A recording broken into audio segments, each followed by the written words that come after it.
Hey everyone, AquaTwist here, and welcome back to UI Spy, the series where I analyze the UI of video games. A fan recently sent me this unreleased prototype of Banjo Kazooie called Banjo Kazoo? I know the old logos had that as the original name, but it's interesting to see this on an actual N64 cartridge. So this fan was telling me that the UI of this game was drastically different than what we got in the final game. I love looking at old versions of games and how the UI changed, so this is a first and exciting step in the UI Spy series, so let's go take a look.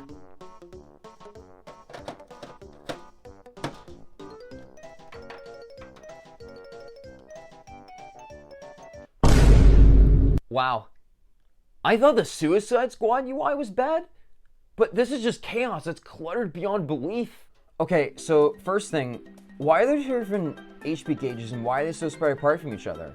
I mean, this green of this meter is matching that in the circle, so I guess that maybe isn't HP but a magic meter? Then why are the fill amounts different? And why are they different shapes? It just doesn't make any sense. On top of that, we got 5 gauges on screen? What are they making, a modern day JRPG? Moving on, we got the music notes. Okay, I guess that makes sense. You know, that's in the final game. And then we got, what? Is that the Power Stars from Mario 64? I understand Nintendo was helping Rare make this game and publishing it and all that stuff, but like, they just straight up just slapped on that asset on screen. Same with Lakito's camera. I mean, I guess Lakito could have been a cool like character in Banjo. I could see him fitting in the world, but like, he's nowhere to be found. Same with Mario's head being used in the background of this magic meter. He's not even in any Banjo game, 1, 2E, or the GBA game. Whoa, wait a minute. Cloud and Aerith from Final Fantasy VII? Final Fantasy VII wasn't even on the N64. What are they even doing here? It doesn't make any sense.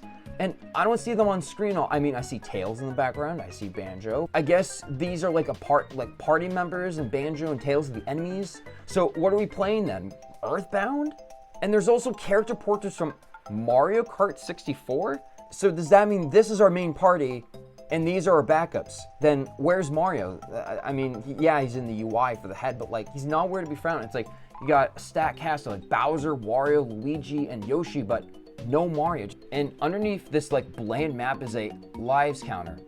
A lives counter from Crash Bandicoot. Not only that, but we got another lives counter with Sonic. And again, Sonic and Crash are not on screen.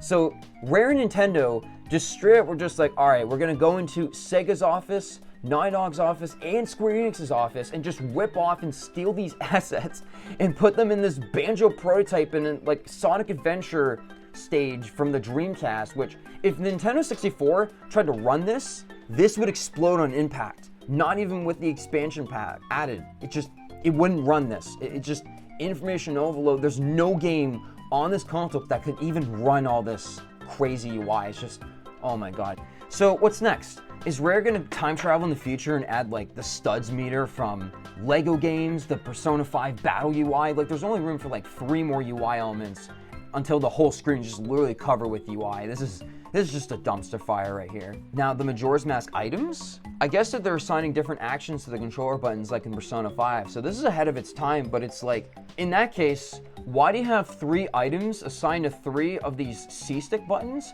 if you can just put them under a single menu full of your items? Just doesn't really make any sense. And you have a sword, but there's nothing for your A button. You got the sword for your B button, but what are you gonna do with your A button? It's just completely useless. It's just a wasted opportunity.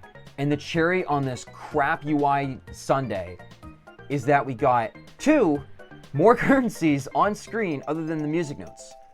We got the rings and the bananas. The rings make sense because, okay, I guess Sonic's here, but it's like, bananas?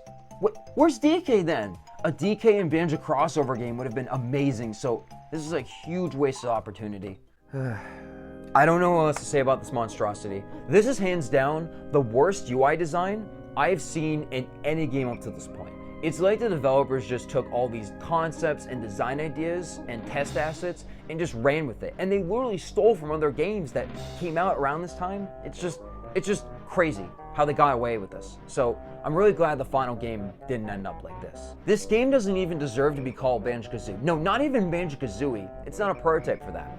It's literally something like, I don't know, Super Legend of Banjo Fantasy VII plus Ocarina of Bandicoot plus Majora's Adventure Kart 64, and The Secret Rings. If that isn't one of the top 10 longest game titles of all time, I don't know what is. Wait a minute, when was this prototype made again?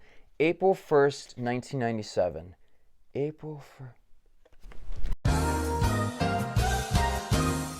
Well, happy April Fools, I guess.